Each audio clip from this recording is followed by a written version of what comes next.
श्रीनाथ जी अपने मंदिर में विराज रहे थे, गुसाई जी सेवा कर रहे थे, इतने में ही एक बिल्ली घुस गई भीतर। तो बिल्ली देख करके श्रीनाथ जी को भगाओ भगाओ भगाओ। गुसाई जी बोले आप परम ब्रह्म परमात्मा, पूरे विश्व के जगदाधार, पूरे विश्व को बनाते हो, या बिल्ली से डर रहे हो? श्रीनाथ जी बोले सुनो, निकलो मंदिर से बाहर। क्यों? या तो तुम जाओ या मुंह जान दो। गुसाई जी बोले अरे जय जय, कहा अपराध है, आप इतने नाराज क्यों है? तुम मुंह को लाला मानो ना।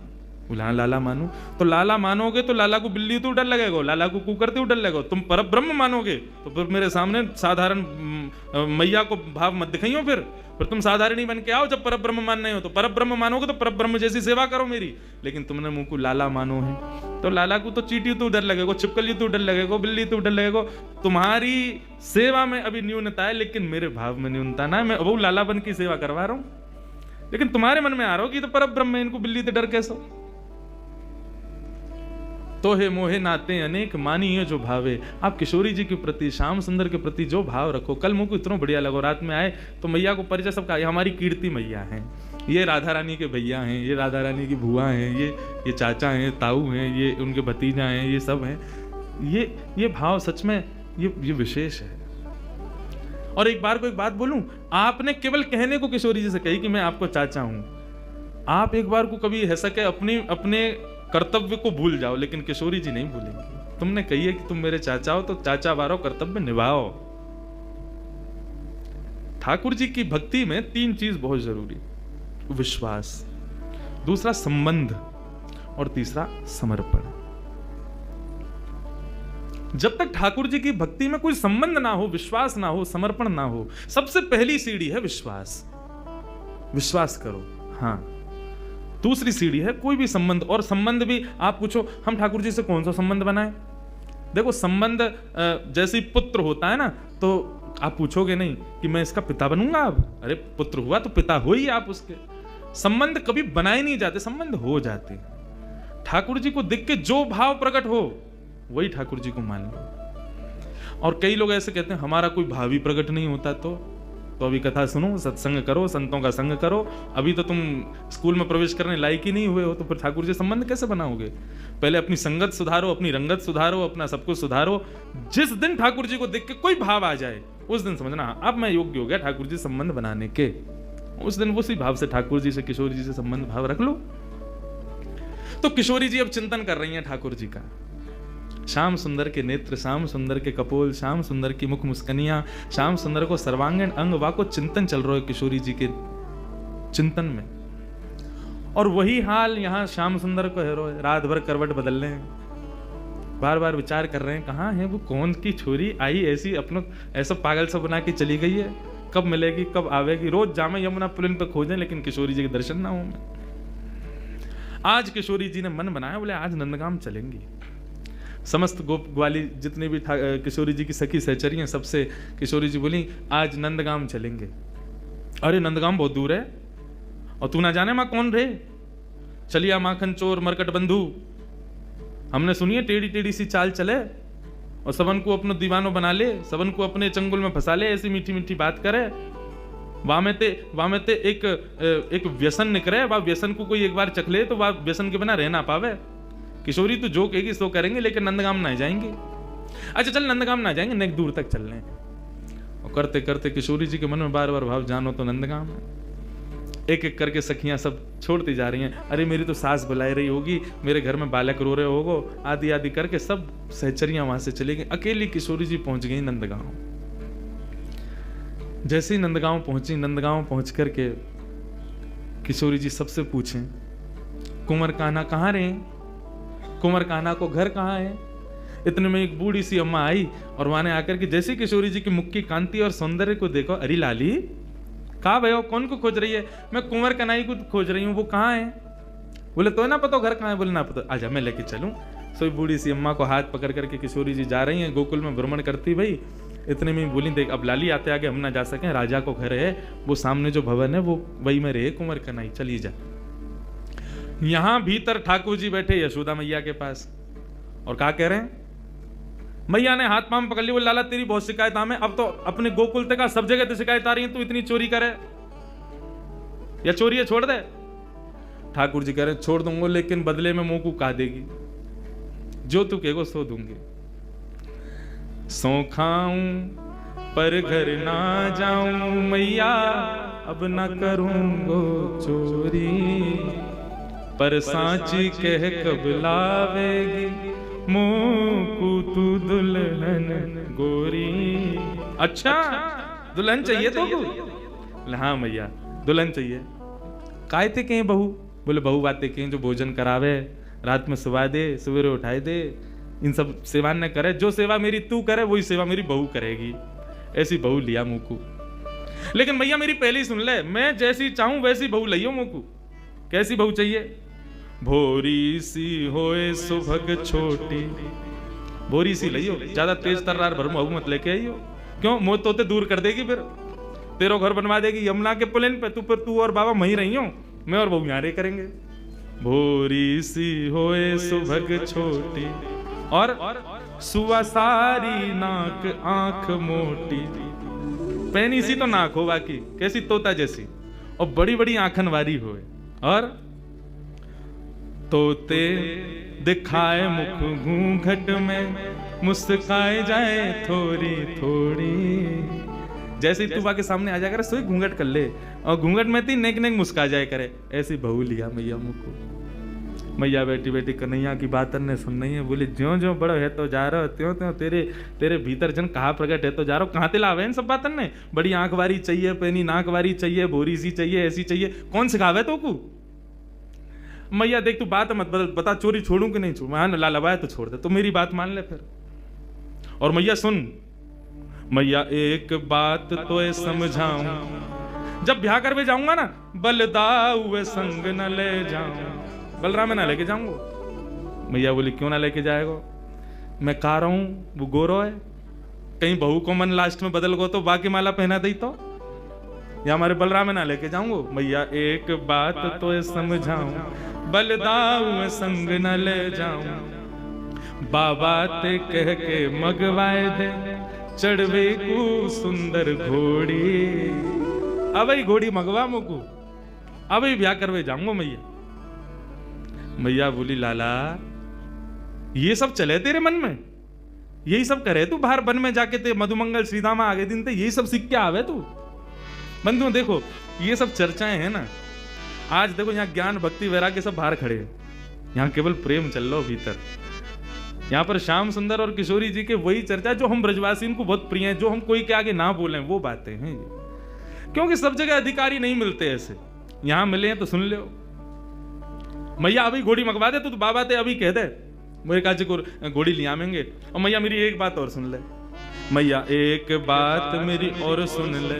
कहा गोपिन पे मंगल गबवाए दे। गोपिन ने बुलाया कि अभी तो मंगल गान शुरू करवा दे तू तो घर में।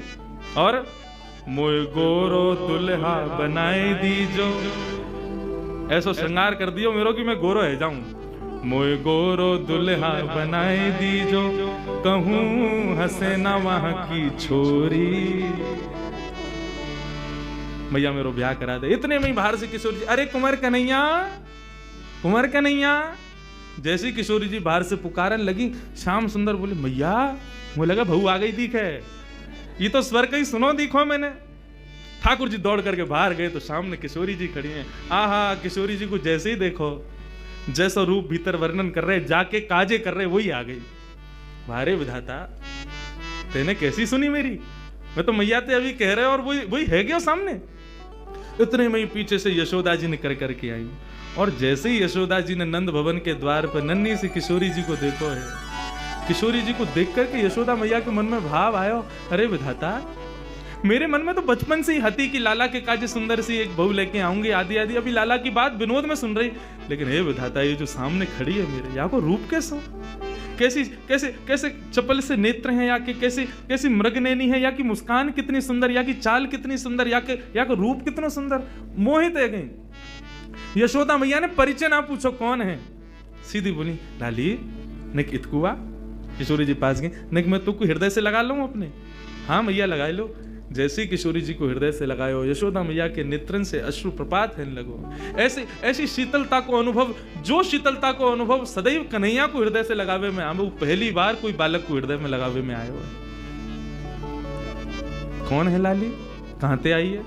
तेरो गांव कहाँ है? मैया तुम बढ़िया ते जानो मुझे। कौन हो? मैं वृषभानु जी की लाली हूं। कीर्ति मैया, मेरी मैया आपकी बड़ी अच्छी सहेली। अच्छा, वृषभानु की लाली है? बोले हाँ। वही जो घोटून तक काजल लगावे का है? नहीं समझे? बड़ा बड़ा काजल लगाते हैं वृषभानु जी। हाँ वही हैं। हम बे ऐसे तो बड़ा बूढ़ा होगा, लेकिन हम तो खूब बतियावे। आज वो बात ने बना तो रे। किशोरी जी बोली आप हमारे बाबा के बारे में ऐसे मत बोलो ना लाली, मैं कोई बुराई थोड़ी कर रही हूँ। हमारे ब्रज में तो गारी देवे तो उम्र बढ़े। हमारे ब्रज में तो ऐसा बोलवे तो आनंद ही आवे। ऐसे बिना बोले, बिना चुभने वाली बात बोले तो ब्रजवासी आगे बढ़ता ही नहीं। किशोरी जी श्याम सुंदर के संग बैठी हैं, क्रीड़ा कर रही हैं, लीला कर रही हैं। किशोरी जी के इस रूप को देख करके यशोदा मैया के मन में भाव बार बार उत्पन्न हो रहे है। इतने में यशोदा मैया से रुको नहीं गए, गई जाकर के तिजोरी खोल के सबरो सामान निकाल करके लाई। लाली ने कि यहाँ पे यहाँ बैठ जा। किशोरी जी बैठ गई। तेरा श्रृंगार कर दूं? ना आप श्रृंगार मत करो, मैया नाराज होगी। कछु ना होगी, कह दियो यशोदा मैया ने कियो है। अच्छा तो कर दो। श्रृंगार करनो प्रारंभ कियो है। ऐसा सुंदर श्रृंगार करके किशोरी जी की गोद भर दे, मांग में सिंदूर भर दियो, खूब सारी सामग्री दे करके, लाल चुनरी उड़ा करके पैरन में महावर लगा। आहा, कल कितना सुंदर भाव भैया सुना रहे महावर को कि एक सखी किशोरी जी के चरणन में महावर लगा रही है और महावर लगाते लगाते चर्चा भी करती जा रही है। तो महावर लगा के भूल गई कि मैंने कौन से पामन में महावर लगाए हो। तो किशोरी जी से पूछे, अरे किशोरी जी मैंने कौन से चरणन में महावर लगाए हो? क्योंकि किशोरी जी के चरणन को रंग और महावर को रंग एक जैसा, भूल गई मैंने महावर कहाँ लगाए हो। तब किशोरी जी अपने पाम को उठा के, और जो पाम भारी होवे बाकी कहीं या में लग गए हो, ये हल्को है या में ना लगो, मतलब इतनी कोमल की महावर के वजन से वो किशोरी जी के चरण भारी है रहे। कैसा सुंदर भाव। किशोरी जी के महावर लगाए और सब कछु दे के गोद भर दई और कही लाली अब जा। कोई कछु पूछे ना कह दियो यशोदा जी ने किया श्रृंगार, कोई कछु ना कहेगो तोते। नन्ही सी किशोरी जी अपने हाथ में सब सामग्री लेकर के और ऐसे ऐसे चल चल के ठुमक ठुमक करके घूम रही हैं। आहा, यशोदा मैया तो आनंदित है गई हैं, इतना सुख मिल रहा है। छोटी सी किशोरी मेरे अंगना में डोल रे, छोटी सी किशोरी मेरे अंगना में डोले रे, छोटी सी किशोरी। मैंने वासों पूछी लाली कौन गाम की छोरी रे, मैंने वास पूछी लाली कौन गाम की छोरी रे। हंस हंस के बताए मैं तो बरसाने की छोरी रे, हंस हंस के बतावे वो तो बरसाने की छोरी रे। छोटी सी किशोरी मेरे अंगना में डोल रे, छोटी सी किशोरी मेरे। नन्ही सी किशोरी जी खूब सारी सामग्री को अपने गोद में भर के और कन्हैया को इशारा करके वहां से चली गई, मिल के चली गई और बोली अब तुम आई हो हमारे यहाँ। ठाकुर जी बोले आऊंगो, ऐसे ही आऊंगा मैं भी, अब तुमने आई हो तो मैं भी आऊंगा, अब चाहो। अब वहाँ कीर्ति जी पूरे बरसाने में खोज रही है मेरी लाली कहाँ चली गई। छोटी सी लाली भोरी सी है, कोई बहका के ले गए हो बाकू, सब जगह खोजें लेकिन कहीं दिखे नहीं। इतने में ही देखो नंद भवन के मार्ग से और किशोरी जी तो महाराज वैसी सुंदर और इतना सुंदर श्रृंगार यशोदा मैया ने कियो, पत्रावली को श्रृंगार कियो है किशोरी जी के, सुंदर सुंदर पत्रावली बना करके किशोरी जी को श्रृंगार कियो। जैसे ही किशोरी जी आई कीर्ति दौड़ करके गई, हृदय से लगायो लाली तू कहाँ गई, मैं कब तक खोज रही, और ये कहा भयो, ये तेरी मांग कौन ने भर दी, और ये तेरे तेरे होटन पे लाली माँ कौन ने रच दी, पामन में महावर, ये पाजेब, कौंधनी, गले में हार, इतना सामान ये सब कौन ने किया।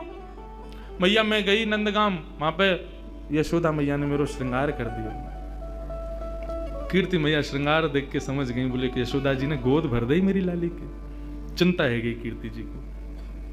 बरसाने की एक सखी पूर्णमासी बुलवायो, सबसे बूढ़ी बड़ी वही है, वही ब्याह कराती डोले नंदगाम बरसाने में। पूर्णमासी आई, पूर्णमासी से कीर्ति मैया बोली मैया देखियो मेरी लाली को कैसे श्रृंगार कर दियो, कहा का सामान दे दियो, या सबको मतलब कहा समझू मैं। बोले अरे या को मतलब सीधो सीधो है, कहा बोले वो अपने लाला को तेरी लाली ते ब्याह करनो चाह मैं, और का मतलब है, गोद भराई कर दी तेरी लाली की। हम बे वह छोरा तो करूंगी मैं अपनी लाली को ब्याह, कारो कलूटो माखन चोरी करतो डोले सब जगह, और गोपीन के पीछे डोले, टेढ़ी सी चाल चले, टेढ़ो से मुकुट पहने, वह के बारे में खूब सुनो मैंने, कारो सो बातें तो ना करूंगी मैं, मेरी लाली तो देखियो कैसी दूध जैसी गोरी, और वह कार्य के संग खड़ी होगी, कोई अच्छा लगे। पूर्णमासी बोली, देख रूप रंग तो सबके अलग अलग रहे, ऐसा तो है ना जैसी तेरी लाली है वैसे ही आपको वर मिलेगो, जैसी गोरी ये वैसे ही आपको मिलेगो। अरे चंद्रमा की शोभा भी तब होवे जब काली निशा छा जाए, बाकी बिना चंद्रमा कैसे दिखेगो। भले ही तेरी लाली को वहां से ब्याह होगो, बगल में खड़ो होगो, देखेंगे तो सब तेरी लाली कोई तो को कहा पड़ी है वहां में। और रही बात चोरी की, तू कह रही है चोरी कर तो डोले, चोरी करे यूं करे, कौन चोरी ना कर रहा दुनिया में? जगत में जो देखे सब चोर, दुनिया में सब चोर हैं, कौन चोरी ना कर रहा है? आप जितने बैठे हो सब चोरी कर रहे हो यहां बैठ के, क्या कर रहे हो? ठाकुर जी के सुंदर अंतरंग लीला को यहां सुन रहे हो, ये चोरी नहीं है तो क्या है? ये चोरी है रही है, वह कन्हैया के पीछे पड़े हुए हैं सब, लेकिन दुनिया में चोर कौन नहीं है? सूरदास जी वर्णन कर रहे हैं, राज्य के चोर हैं राजा रानी, शहर चोर व्यापारी, और 5 चोर सबके उर्माही, कौन पुरुष कौन नारी। 5 चोर हैं हमारे भीतर, कौन कौन से? कौन कौन से? काम, क्रोध, लोभ, मोह, ईर्ष्या, या फिर ऐसा कहते हैं ये जो पंच ज्ञानेंद्रिय, पंच कर्मेंद्रिय, ये सब हमारी चोर हैं, सब चोरी कर रहे हैं। चोरी से बच कौन रहा है? ब्रह्मा चोर आए वृंदावन, बालक बच्च चुराए। ब्रह्मा ने पूरी सृष्टि बनाई, वो चोरी करके गए हो, कन्हैया के नेक नेक से ग्वाल बाल और बछड़ा ने चोरी करके ले गए। और इंद्र चोर प्रतु के हाय, बहु पाखंड बनाए। प्रतु महाराज जब अपनी श्रीमद् भागवत में कथा आती है, प्रतु महाराज अश्वमेध यज्ञ कर रहे थे, 100 अश्वमेध यज्ञ होने में 99 पे ही अधूरा रह जाता था। क्यों? 100वां घोड़ा जो होता था इंद्र चोरी करके भाग जाता था, इंद्र ने चोरी करी। शंकर चोर हरत बहु अवगुण, शिव शिव जोई पुकारे। जो भी शिव शिव गावे, शंकर वाके सब अवगुणन को हरण कर ले तो वो चोर है। संत चोर हरि हृदय चुराए, जो त्रिभुवन विस्तारे। ये जितने भी संत महात्मा बैठे हैं, कथावाचक बैठे हैं, ये सबरे चोर हैं। क्यों? त्रिभुवन नाथ स्वामी के कथा गुणान वानन को गान कर करके लोगन के चित्त को चुरा ले, ये सबरे चोर हैं। सब मिल चोर, सब मिल चोरी करी श्याम की, जो जासे बन आए। ये पूरा संसार श्याम को है, और यहाँ पे हम जो कुछ भी अपने स्वार्थ के लिए ले रहे हैं वो चोरी नहीं है तो क्या है? कन्हैया की सब पूरे सृष्टि की चोरी हम लोग कर रहे हैं। सूरदास सट कहाँ लगी वर्णो, माखन चोर कन्हैया। पूरा विश्व चोर है, लेकिन पूरे पीछे कौन के पड़े? माखन चोर, माखन की चोरी करे वाले वह कन्हैया की, माने माखन चोरी करी है और यूं है त्यों है, वही के पीछे पड़े रहे। कौन चोर ना है संसार में? सब चोर हैं। बोले अच्छा पूर्णमासी एक बात बताओ, आपको मन कहा के क्या करना चाहिए? बोले मेरो मन तो जादनाथ वृषभानु नंदनी भई है ना, वही दिना से है कि नंद नंदन ही आके काजे है। ये दोनों दैवी कोई शक्ति हमारी या ब्रजमंडल में आई है, इन दोनों को ब्याह कर दो तो ब्रज की सदा सर्वदा रक्षा करेंगे ये दोनों मिलके।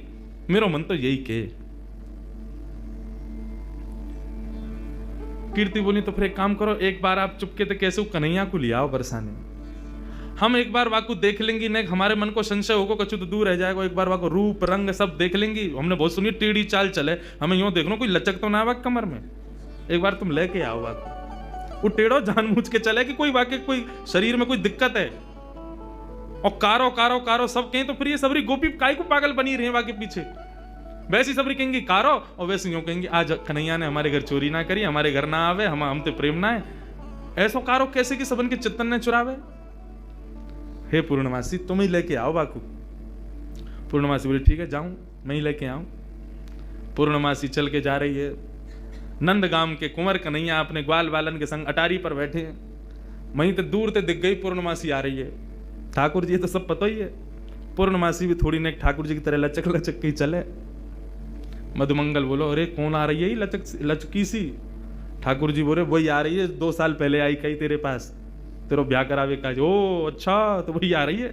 काय को आ रही भैया? बोले वही के काजे आ रही होगी, जाके काजे आवे, सबन को ब्याह ही कराती डोले। इतने में पूर्णमासी आ गई। मधुमंगल गयो, आओ आज कौन को लेके आई हो संबंध? बोले कोई को लेके आई हो, तेरो तो ना हेरो। 2 साल ते लगी भैया, अब आगे ना होगा, तू तो यूं ही रहेगा, कुंवारो ही रहेगा, तो कौन ब्याह करे। ये सब ब्रज की लीलाएं हैं। ठाकुर जी से कही, लाला कल बरसाने आ जाइयो, और सुन ये सबरे गोबर चोटन ने मत लेके आइयो संग में, दूसरे इनके छत्तन पे सूख रहे कंडान ने चुराते रहे हैं। कौन ते कह रही है री? मधुमंगल श्री राम बोले, तुम ते कह रही हूं। लाला कल सुंदर से बन के आइयो, हैं वहां पे सब गोपी ग्वाल तेरो सब इंतजार करेंगे, और कल तेरी मुंह दिखाई होगी वहां पे, सुंदर से श्रृंगार करके आइयो, और मैंने तेरी बात छेड़ दी है कीर्ति से, और बढ़िया कल वहां पे ऐसे लचक के मत आइयो, नहीं माँ की सी चाल जो चले का है, सीधा सीधा आइयो, सुंदर बन के आइयो, तेरो ब्याह जाएगा। अब तो ठाकुर जी मनी मन विचार कर रहे हैं, बोले हमें तो केवल किशोरी जी के दर्शन करने हैं, ये कहा पूरा वहां पे बरसानो इकट्ठा होगा, सब हमसे मिलेंगे, पूछेंगे, देखेंगे, भारेंगे, जन कहा होएगा। ठाकुर जी बोले कल जावे की बजाय हम आज ही हुआ में। श्री मलुकदास जी महाराज का पद है, जोगी रंग भी नाया, अच्छा श्रृंगी नाद बजाया, जोगी रंग भी नाया, अच्छा श्रृंगी नाद बजाया। ठाकुर जी एक जोगी बन करके जा रहे हैं। पूर्णमासी बोली सुंदर से बन के आई हो, श्रृंगार करके आई हो, ऐसे आई हो, वैसे आई हो, लेकिन ठाकुर जी बोले सबके सन्मुख नहीं जाऊंगा, मैं तो एकांत में किशोरी जी के केवल दर्शन करके आऊंगा, उनसे मिलके आऊंगा, रूप बदल करके जाऊंगा। छद्म वेश धारण करके जा रहे हैं। और कैसे बन के जा रहे हैं? श्री मलुकदास जी वर्णन करते हैं, ठाकुर जी जोगी बन के जा रहे हैं। जोगी रंग भी नाया, अच्छा श्रृंगी नाद बजाया, जोगी रंग भी नाया, अच्छा श्रृंगी नाद बजाया। हाँ जोगी रंग भी नाया, अच्छा श्रृंगी नाद बजाया, जोगी रंग भी नाया, अच्छा श्रृंगी नाद। अब पूरे पद को सुनना, एक एक शब्द सुनना, ठाकुर जी ने कैसा श्रृंगार किया है अपना। आहा इतना सुंदर भाव। मोतिन लर अलक गंगा, मानो जटा जूट में गंगा, मोतिन लर अलक गंगा, मानो जटा जूट में गंगा। देखो शंकर जी का रूप धारण किया ठाकुर जी ने, शिव स्वरूप धारण करके जा रहे हैं। एक जटा बनाई अपने घुंघराले केशन की, और वह जटा में अकौआ के पत्ता से निकलवे वाले दूध को लगाई लियो, उसकी जटा बन गई। और जटा बना करके वहां में ऐसे मोतीन की धार, मोतीन की लड़ लगाई कि मानो ऐसा लग रहा हो ऊपर से गंगा जी निकल रही हूं। हाँ मोतिन लहर अलग गंगा, मानो जटा जूट में गंगा। ओ मोतिन लहर अलग गंगा, मानो जटा जूट में गंगा, मानो जटा जूट में गंगा। ओ मानो जटा जूट में गंगा। हाँ जोगी रंग भी नाया, ओ अच्छा श्रृंगी नाद बजाया, जोगी रंग भी नाया, अच्छा श्रृंगी नाद बजाया। ओ जोगी रंग भी नाया, अच्छा श्रृंगी नाद बजाया, जोगी रंग भी आया, अच्छा श्रृंगी नाद बजाया। हाँ मलिया गिरी चंदन ब्राजे, मलिया गिरी भस्म ब्राजे, मानो सुर डमरू बाजे। हाँ मलिया गिरी भस्म ब्राजे, मानो सुर डमरू बाजे। अब मलियागिरी चंदन होता है, भस्म कैसे हो गए? इसका भाव बताते हैं कि ठाकुर जी ने अपने सर्वांगीण अंग पे लगाई तो मलियागिरी चंदन है, लेकिन किशोरी जी से मिलने की जो उत्कंठा ज्वाला हृदय में प्रकट हो रही है, उस ज्वाला से आने वाले ज्वर से मलियागिरी चंदन जल करके भस्म बन गया है। ऐसा पूरे अंग पर मलियागिरी भस्म लगाई है ठाकुर जी ने। मानो शूल डमरू बजे, ओ मलियागिरी भस्म ब्राजे, मानो शूल डमरू बजे, मानो सुर डमरू बजे, ओ मानो सुर डमरू बजे, जोगी रंग बीनाया, अच्छा श्रृंगी नाद बजाया, ओ जोगी रंग बीनाया, अच्छा श्रृंगी नाद बजाया। बोलो नंदनंदन भगवान की जय हो।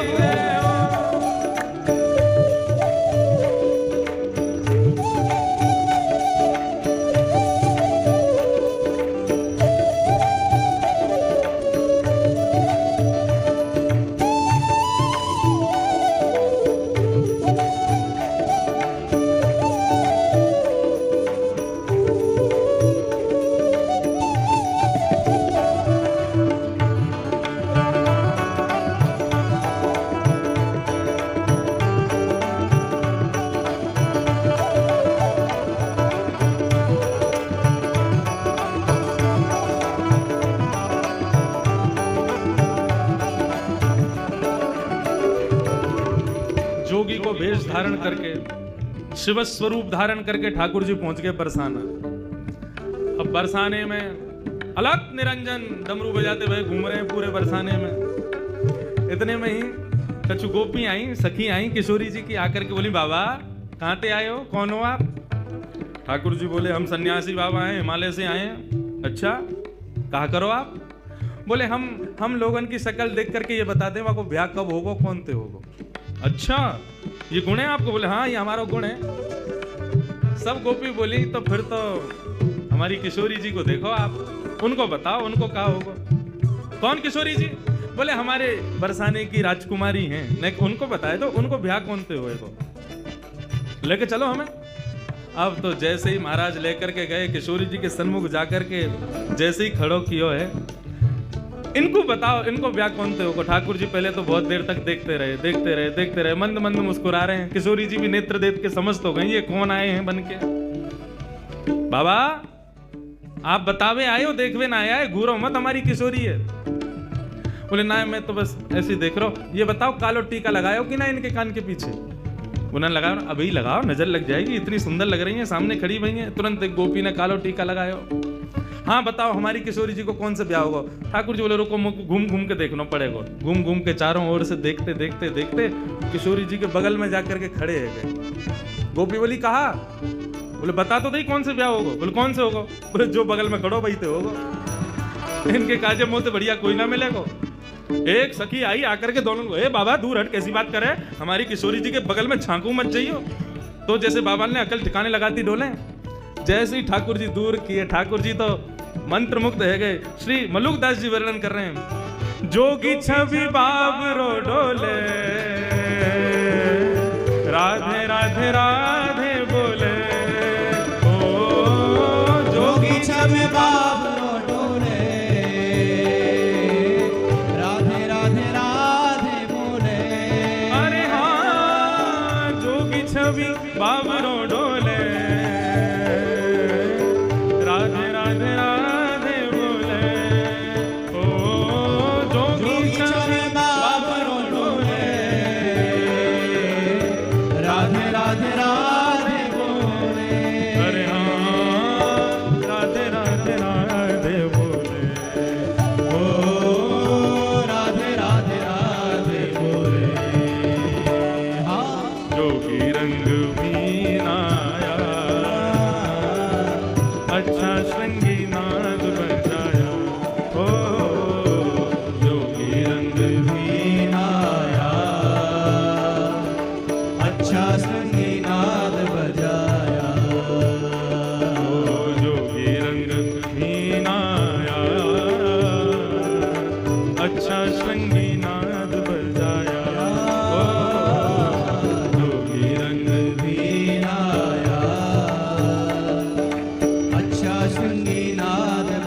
मलुकदास जी वर्णन कर रहे हैं, किशोरी जी को परकोटा में लेके गोपी सब आगे खड़ी है, बोले भाग यहाँ से, हम समझ गए तेरे मन में खोट है, हमारी किशोरी जी के पास आके बगल में छुए को प्रयास करे। ठाकुर जी बोले ठीक है हम चले जाएंगे, लेकिन बातें पहले हम अपनी सिद्ध की हुई भभूति देके जाएंगे सबन को। गोपी बोली हमको ना चाहिए, बोले भभूति तो हम देंगे, और हाथ में भभूति लेकर के मलियागिरी चंदन की समस्त गोपीन के ऊपर जैसे ही फूंकी, सारी गोपी मूर्छित होकर के गिर गई। ठाकुर जी किशोरी जी को लेकर के वहां से भाग गए। और मलुकदास जी कह रहे हैं, मोहन मंत्र फूंक दे मारी, सब ब्रज मोहिनी डारी। ओ मोहन मंत्र फूंक दे मारी, सब ब्रज मोहिनी डारी। हाँ सब ब्रज मोहिनी डारी, हाँ सब ब्रज मोहिनी डारी। जोगी रंग भी आया, अच्छा श्रृंगी नाद बजाया। ओ जोगी रंग भी आया, अच्छा श्रृंगी नाद बजाया। अरे हाँ जोगी सब संतों का प्यारा, शरण मलूक ने माना। ओ जोगी सब संतों का प्यारा, शरण मलूक ने माना। हाँ शरण मलूक ने माना। हाँ शरण मलूक ने माना। ओ जोगी रंग मीनाया, अच्छा श्रृंगी नाद बजाया। ओ जोगी रंग भी आया, अच्छा श्रृंगी नाद बजाया। अच्छा श्रृंगी नाद बजाया। ओ अच्छा श्रृंगी नाद बजाया। अरे हाँ अच्छा श्रृंगी नाद बजाया। ओ अच्छा श्रृंगी नाद बजाया। ऐसे श्याम सुंदर गए और जाकर के रूप बदल करके सब गोपियों को मोहन मंत्र से ही मोहित करके, और किशोरी जी को वहां से लेकर के यमुना पुलिन पर पहुंच गए। और वहां यमुना पुलिन पर पहुंच के दोनों को सुंदर रास बिहार भयो। बंधुओं ठाकुर जी की 4 लीलाएं हैं, कुंज लीला, निकुंज लीला, निभृत निकुंज लीला। 3 लीलाएं हैं, कुंज लीला, निकुंज लीला, निभृत निकुंज लीला। कुंज लीला में समस्त ब्रजवासी भी हैं, ठाकुर जी के सखा भी हैं और किशोरी जी की सहचरियां भी हैं। लेकिन जैसे ही निकुंज लीला प्रारंभ होती है तो वहां पर केवल किशोरी जी की सखियां और ठाकुर जी, वहां पर सखाओं का प्रवेश नहीं है। महाराज का एक भाव ऐसा बताया जाता है कि ठाकुर जी जब महाराज करने के लिए गए तो ग्वाल वाल नहीं गए, बोले गए थे, लेकिन पहले ही गोपियों ने महाराज के बाहर परकोटा बना दिया और उस परकोटा में सुंदर सुंदर सुंदर सुंदर गोपियों को वहीं पर रास की भूमिका में प्रविष्ट करा दिया। वहीं फुब्बारे लगा दिए, वहीं गोपियां रास कर रही हैं, वहीं पर सुंदर भोज्य पदार्थ लाए जा रहे हैं, वहीं पर पेय पदार्थ लाए जा रहे हैं। तो ग्वाल बाल बाहर परकोटे में ही खड़ी हुई गोपीन में ही मोहित है कि वहीं रह गए। भीतर के रास में तो श्री ठाकुर जी ने प्रवेश किया। ये चित्र मैंने दर्शन किया था श्री सरस कुंज जयपुर में। वहां पर महाराज जी अपने अनुभव से चित्र बनवाते थे, तो वहां उन्होंने परकोटा बनवाया रास भूमि के बाहर, और वहां रास में चारों तरफ छोटी छोटी कुंज बना करके वहां कुछ गोपों को ही सखी बना करके वहां गोप ग्वालों को ही सखी रूप में खड़ा करवा दिया समस्त गोपियों ने। मतलब ग्वाला ही चुनरी ओढ़ करके आंखल में कजरा लगा करके उनको कछु दिए होंगे गोपीन ने, कछु मोह दिया होगा तो माखन दे देंगी, तो कुछ दही दे देंगी, तो ये करनो का सखी बन के खड़े है जाइयो बाहर, और का करनो कन्हैया के संग जितने ग्वाल वाल आवेंगे सबन को मोहित कर लियो अपने ऊपर।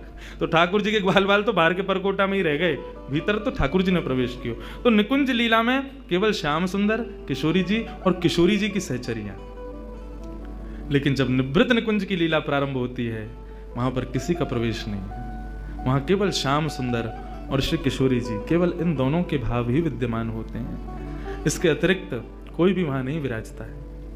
उस निभृत निकुंज की लीला का ना तो वाचन किया जा सकता, ना श्रवण किया जा सकता, केवल उसका अनुभव किया जा सकता है कि ठाकुर जी की ऐसी लीला चल रही होगी, ऐसा भाव हो रहा होगा, ये हो रहा होगा। उन निभृत निकुंज की लीला के अनुभव में प्रवेश करने के लिए श्री किशोरी जी के चरणों में हम उन्हीं से अनुमति ले सकते हैं। वही अनुमति दें तो उसमें प्रवेश मिल सकता है। जिस निभृत निकुंज की लीला में श्री राधा बाबा प्रवेश कर चुके थे, श्री भाई जी प्रवेश कर चुके थे, हमारे वृंदावन के श्री पंडित गया प्रसाद जी महाराज प्रवेश कर चुके थे, वर्तमान के श्री माधवदास बाबा प्रवेश कर चुके हैं। निवृत्त निकुंज की लीला में जब ठाकुर जी की लीला का अनुभव होता है तो उसका वर्णन मुख नहीं करता, नेत्र करते हैं अश्रुओं के भाव से। ऐसा भाव है। एक भाव और सुना करके आज के विषय को विराम देंगे, फिर कल 3 बजे से ठाकुर जी का पुनः सुंदर कुंज निकुंज निवृत्त निकुंज देखें कहां तक पहुंचा में ठाकुर जी, जो भाव होगा वो कहेंगे। निवृत्त निकुंज में श्याम सुंदर और किशोरी जी दोनों विहार करते हैं, और उसमें भी दोनों की सर्वप्रिय लीला कौन सी है? मान लीला। मान लीला में जब एक रूठता है दूसरा उसको मनाता है, तो अधिकतर या मान के स्वभाव को अपने ऊपर धारण करें श्री किशोरी जी। हाँ, डेली मान करेंगी।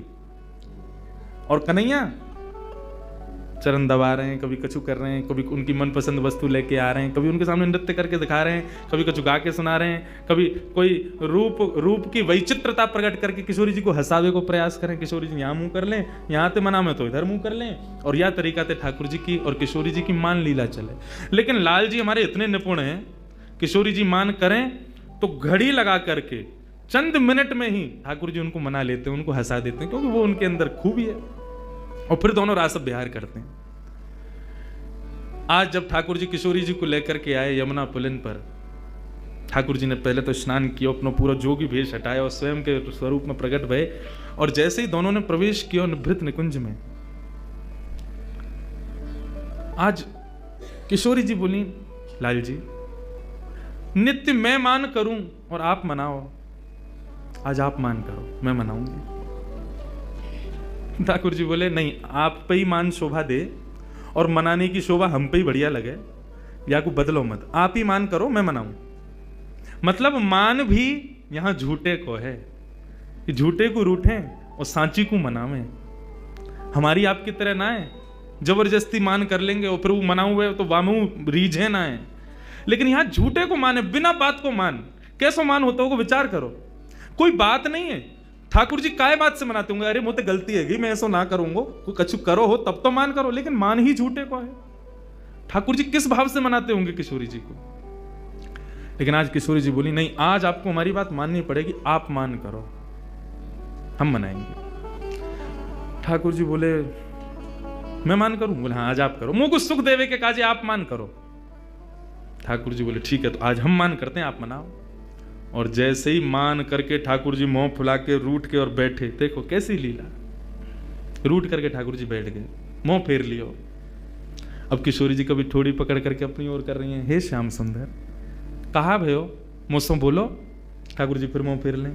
किशोरी जी अच्छा, तो आपको मयूर नृत्य बहुत प्रिय, देखो देखो मैं मयूर की तरह नृत्य करके दिखाऊं, तभी मयूरन को बुलाए लें, सामने असंख्य मयूर प्रकट हो जाएं, उन सबके मध्य में किशोरी जी नृत्य करें, आकाश से देवी देवता भी केवल श्रवण करें, क्योंकि निवृत्त निकुंज की लीला में वे भी दर्शन नहीं कर सकते, वे भी कान लगा करके सुनते रहें कि अरे किशोरी जी नृत्य कर रही हैं, उनके नूपुरन से प्रकट होने वाली ध्वनि कितनी मधुर है, किशोरी जी कितनी मधुर लग रही होंगी। हे श्याम सुंदर आप मान मत करो, रीझ जाओ, किशोरी जी को श्रम है रो है। लेकिन ठाकुर जी देखे ही नहीं रहे। किशोरी जी बोली अच्छा नृत्य से नहीं माने तो कछु भोज्य पदार्थ लाऊं। ठाकुर जी का जो मिष्ठान रबड़ी और अब साहब किशोरी जी ने स्वयं सिद्ध कियो, और सिद्ध करके ठाकुर जी के आगे 56 भोग लगाए, और एक एक वस्तु उठा करके ठाकुर जी को कह रही लाल जी पाओ ना, मैं अपने हाथन से पवा रही हूँ, मैंने देखो कैसे बनायो, ये दोहरी गाय के दूध की रबड़ी है, अरे कैसी सुगंधी आ रही है। ठाकुर जी तिरछी नजर तो देख तो ले, मुंह में एक बार जीभ पे चाट तो ले, लेकिन मान कर रहे हैं, माननो ना है, रीझनो ना है। अच्छा तो आप नहीं खाओगे तो फिर मैं ही खाए लूँ याकू। जैसे किशोरी जी खावे बैठे सोई ठाकुर जी हाथ बढ़ा के बाद छीन लें धर लें, आप सुना खाऊंगा खुद खा लूंगा, ऐसा मान करें। लेकिन किशोरी जी थक गई मनाते मनाते। ठाकुर जी ज्यों ज्यों मान में प्रवेश कर रहे हैं त्यों त्यों वो मान असली रूप धारण करते जा रहा हो, सत्य है तो जा रहा है। किशोरी जी ने खूब प्रयास किया कि श्याम सुंदर मान जाएं, लेकिन नहीं माने। एक दिन पूरा बीत गयो, एक रात्रि पूरी बीत गई, दूसरो दिन पूरा बीत गयो, दूसरी रात्रि पूरी बीत गई, तीसरो दिन बीत गयो, तीसरी रात्रि पूरी बीत गई, लेकिन ठाकुर जी ने मान नहीं छोड़ा। ठाकुर जी मन में सोच रहे हो बहुत पीछे पड़ रही, मान करो, ले कल ले मान, हमारो मान आज के बाद कहेंगी और ना कि तुम मान करो। लेकिन किशोरी जी को जब श्रम हुआ,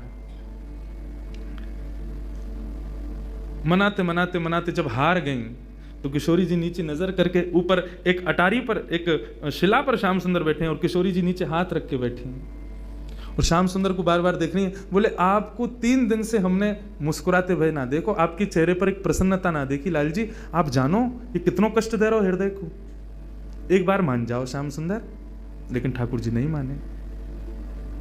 किशोरी जी के नेत्र से विरह के अश्रुबिंदु जब प्रकट हुए और उन अश्रुबिंदुओं ने जब नेत्रों से गिर करके पृथ्वी का स्पर्श किया, जैसे वो अश्रुबिंद पृथ्वी पर गए, पृथ्वी का स्पर्श करते पृथ्वी के नीचे बह रही हैं यमुना, यमुना में जैसे ही उस अश्रु ने प्रवेश किया, यमुना का जल उष्ण हो गया, गर्म हो गया, लाल पड़ गया, बिल्कुल खौलने लगा। यमुना तुरंत अपने भैया यमराज के पास जाती हैं और यमराज से कहती हैं, यमराज तुम्हारे नरक में क्या इतनी वेदना किसी को दी जाती है जितनी वेदना अभी किशोरी जी को हो रही है। यमराज जी जब उस अश्रुबिंद का दर्शन करते हैं, कहते हैं यमुना हमारे नरक में भी इतनी वेदना, इतना कष्ट किसी को नहीं दिया जाता जो कष्ट आज किशोरी जी को हो रहा है, कृष्ण विरह का। यमुना जी से सहन नहीं होता, तुरंत यमुना जी प्रकट हो जाती हैं और कहती हैं, हे राधिके आपको ये कष्ट किसने दिया, हमें बताओ। तब किशोरी जी कहती हैं, श्याम सुंदर मान करके बैठे हैं, 3 दिन है गए, रीझ नाए रहे हैं। यमुना जी बोली, इनको बड़ो गुमान है ना अपने रूप को, अपने स्वरूप को, अपने सवरे भावन को, यही मारे इतनो तगड़ो मान किया है। हमारी किशोरी जी को वेदना है रही है, लेकिन ये अपना मान नहीं छोड़ रहे हैं। रुको किशोरी जी आप यहीं विराजो, या कन्हैया को तो मैं देख के आऊं। और यमुना जी महाराज गई, जाकर के अपनी श्रृंगार पेटिका खोली, श्रृंगार पेटिका खोल करके श्याम सुंदर जैसो श्रृंगार कियो, क्योंकि कालिंदी हैं, बिल्कुल श्याम जैसे ही रंग है उनको। टिपारा धारण कियो, गले में माला धारण करी, कचकाचनी पहनी, हाथ में वंशी लई, लखटी लई, माला पहन करके सुंदर जैसे ही किशोरी जी के सामने आई, मुस्कुराती भाई। किशोरी जी बोली, श्याम सुंदर आप रीझ गए? बोले श्याम सुंदर नहीं हूं, यमुना हूं। यमुना तुम तो बिल्कुल ऐसी लग रही हो जैसे मानो श्याम सुंदर हो। बोले तो वही तो, ये अपने रूप से सबन को वेदना प्रदान करें, आज इनके रूप से इन्हीं को वेदना दूंगी मैं। और जैसे कन्हैया चलें, जैसे बैठें, जैसे बोलें, जैसे हंसें, बिल्कुल यमुना जी ने वही रूप धारण कर लियो। ठाकुर जी मान करके बैठे, इतने में नूपुरन की छम छम छम छम आवाज आई। ठाकुर जी बोले, ये तो मेरे नूपुरन की ध्वनि है, मैं तो यहां बैठा हूं, फिर मेरे नूपुरन की ध्वनि पीछे से कैसे आई? ठाकुर जी अपने नूपुरन को बजा में बोले, मेरे नूपुर तो मेरे पास है, फिर ये कौन आयो? हल्के से मान करके बैठे ना, देख ना सके तो हल्की सी नजर पीछे करके देखो तो एक वृक्ष की अटारी में से श्याम सुंदर की तरह सुंदर पाग पहन के, टिपारो पहन के, मोर पंख लगाए, हाथन में वंशी लिए, वरहा पीडम नटवर वपुः कर्णयो कर्णकारम विव्रतवास कनक कपसम वैजयंतीम चमालाम रंध्रान वेणो अधर सुधया पूरयन गोप वृंदई वृंदारण्यम स्वपदर्मणम प्राविशद गीत कीर्ति। ठाकुर जी का वो वेणु रव का स्वरूप जिस पर समस्त गोपियां न्यौछावर रहती हैं, वही रूप एक सुंदर वृक्ष की ओट में से प्रकट हो रहा है। ठाकुर जी ने जैसे ही देखो, देख करके वह रूप के पीछे पीछे चलने लगे। वहां की नूपुरन की चाल देखें, वहां की वंशी देखें, वहां की लकुटी देखें, वहां की माला देखें, वहां के मुकुट देखें, सब वही जो ठाकुर जी के पास है, वही सब कुछ। अरे तुम कौन हो, तुम कहां से आए हो? यमुना जी बोली, मैं श्याम सुंदर हूं। बोले श्याम सुंदर तो मैं हूं। बोले तुम नकली श्याम सुंदर हो, असली श्याम सुंदर मैं हूं ना। नंद बाबा मेरे हैं। बोले तेरे नाए मेरे हैं। यशोदा मेरी है। बोले तेरे नाए मेरे हैं। सबको भाव रखो, तेरे नाए मेरे हैं। अंत में यमुना जी बोली, और बताऊं, राधा रानी भी मेरी है। और देख, इतने में ही पीछे से किशोरी जी प्रकट है करके और यमुना जी के बगल में आकर के जैसे ही खड़ी वहीं, और जैसे ही यमुना जी ने गलवैया देकर के किशोरी जी के कंधा पर अपना हाथ धरो, सामने खड़े भये कन्हैया को क्रोध आयो। बोले कि तुम कौन हो? मैं अभी अपनी नेत्रन से ज्वाला प्रकट करके ध्वस्त कर दूंगा, और ये मेरी किशोरी पर तुमने हाथ कैसे रखो? किशोरी जी भी कहा, हाँ मेरे श्याम सुंदर तो यही हैं। इतने में ही ठाकुर जी को मान दूर नेत्रन से आंसू प्रकट है गए, रूठ गए, चरणन में गिर गए, बोले अरे मैं ही सच्चो श्याम सुंदर हूं, देखो मेरी वंशी, देखो मेरी ये, देखो मेरा वो, सब कुछ दिखा मैं। अंत तो गत्वा किशोरी जी बोली, नहीं श्याम सुंदर तो यही है। ठाकुर जी बोले एक चीज प्रमाण दे सकती है कि असली श्याम सुंदर कौन है। बोले कैसे? अच्छा किशोरी जी ये बताओ तुम्हारी हाथ की मुंदरी कहाँ है? किशोरी जी बोले अरे मेरी मुंदरी कहाँ गई? बोले जा पे मुंदरी मिलेगी वही असली श्याम सुंदर। हाँ भाई निकाल रहे, मेरी यशोदा ले गो, मेरी किशोरी जी ले गो, मेरी उन्हें ले गो, मुंदरी दिखा। तो उनके पास मुंदरी नहीं थी। ठाकुर जी ने जैसे ही प्रकट की मुंदरी, किशोरी जी ने मुंदरी ले ली, हाथ में पहन ली, और दोनों को मान भाव प्रेम भाव में प्रकट है गयो। श्री यमुना जी चरणन में बैठ करके प्रणाम करने लगी। प्रणाम करके ठाकुर जी से बस यही भाव कहो कि आप मान करो प्रभु, सब करो, लेकिन हमारी किशोरी जी को ऐसी ऐसी वेदना मत दो कि पाताल तक आश्चर्य करे कि इतनी वेदना, आपके रूप की वेदना, आपकी प्रसन्नता की वेदना हमारी किशोरी जी को नहीं होवे, ये विचार करियो, नहीं तो नूतन प्रलय है जाएगा कहो देना। और मुझ को वरदान प्रदान करो, मैंने आपको श्रम दियो, क्षमा करियो। ठाकुर जी बोले नहीं नहीं, आप बस सदा ऐसे करियो कि सदा मेरे या रूप में ही विराजमान रही हो। तब से श्री यमुना जी श्याम सुंदर के स्वरूप में ही विराजती हैं। श्याम सुंदर श्री यमुने महारानी की। श्याम सुंदर का ही स्वरूप श्री यमुना जी का है। ये किशोरी जी और श्याम सुंदर की मान लीला का भाव है। तो ऐसे बंधुओं ये निभृत निकुंज लीला है, कुंज लीला है, निकुंज लीला है, निभृत निकुंज लीलाएं हैं। ये सब किशोरी जी की लीलाएं हैं। आज निभृत में नेक प्रवेश करायो, कल ना जाने किशोरी जी कहाँ पहुंचा मैं। सदा सदा इन किशोरी जी के चरणन में हम प्रणाम करें। हम ब्रजवासीन की स्वामिनी हैं। आप लोगों पर कृपा है कि आप नागपुर के निवासी होकर, महाराष्ट्र के निवासी होकर, मारवाड़ी समाज में होकर के भी किशोरी जी को अपनों मानो, अपनों जानो। या बात तो निश्चित मुझको कल से ही आभास है रहो कि किशोरी जी भी या घर को अपनों ही माने। ये उन्हीं की काकी हैं, ये उन्हीं के भैया हैं, ये पूरा उन्हीं को ही परिवार है। लेकिन बस भाव इतनो है, यहाँ संबंध बनानो पड़े, लेकिन हमारे ब्रज में जन्म लेवे वारो ही किशोरी जी को ही है। या बात में हम नेक ऊपर हैं आपसे कि हमारो ब्रज में जन्म भयो, तो हमारा कोई संबंध बनानो नहीं पड़ा, हम तो हैं ही किशोरी जी के। हम श्री किशोरी जी के सदा रहें।